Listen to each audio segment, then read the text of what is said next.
CJ Flyer back with another YouTube video. Yes, we're finally here with them. After several requests over the past few months on my other tutorial videos, we're here. We got NBA 2K25 for the PS4.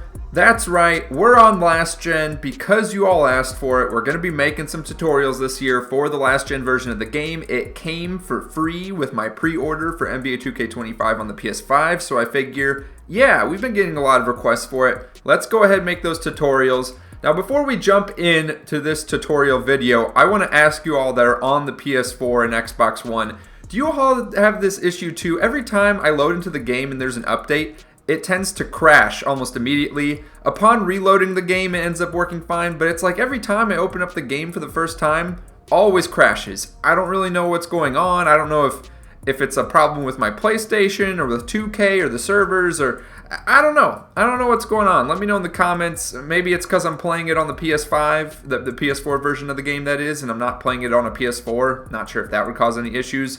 But anyways, without further ado, here we are on the main menu of NBA 2K25 on the PS4, and this is also applicable to Xbox One. By the way, really love this user interface for the main menu. Much better than the one on the current generation of consoles and PC.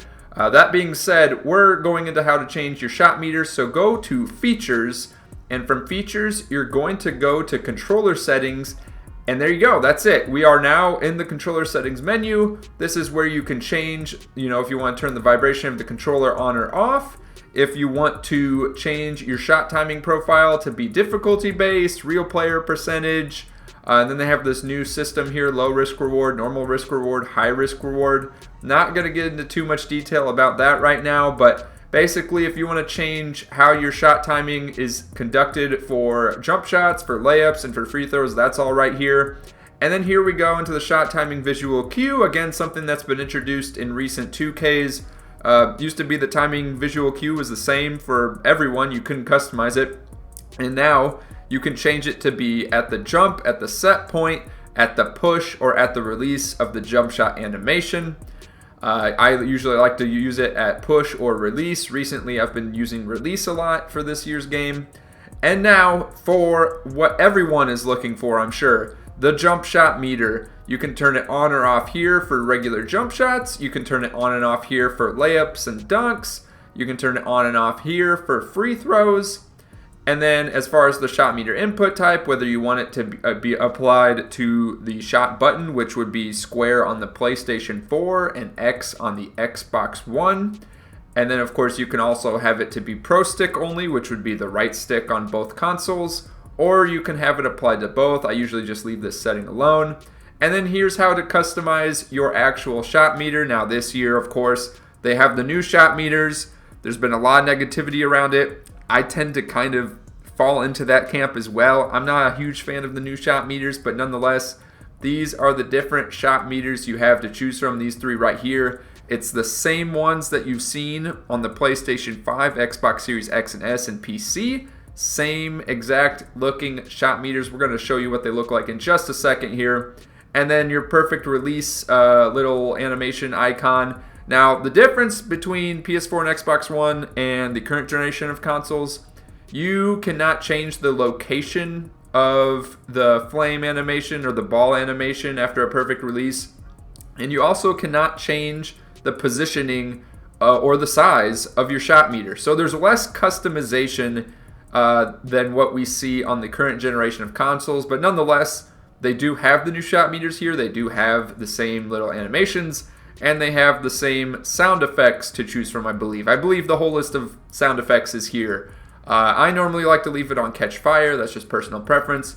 And then same with the player indicator. You can't change the size of it. However, they still allow you to change the color and to change the shape below. Now we're going to go into the practice mode here at 2KU Freestyle to take a look at these locations. We're going to be using Jason Tatum for this example. Okay, here we are with Jason Tatum. I have the shot meter turned on right now. We're going to take the jump shot, and that is what the arrow looks like this year for those of you that are on PlayStation 4 and Xbox One. Again, you do not have the ability to change the size of the shot meter or the positioning of it, so that's where it's going to appear for you when you're playing the game. Again, we can shoot on both sides of the court. You can see that it will change from one side of the player to the other depending on which side of the court you are shooting. And then like I mentioned before, that little catch fire animation, hold on, let me get an excellent release here real quick to be able to show you guys. There we go, you can see the fire appears above Jason Tatum's head. Likewise, if we went ahead and paused the game, go to controller settings, and this is something I actually like better on the PlayStation 4 and Xbox One than on the current generation of consoles.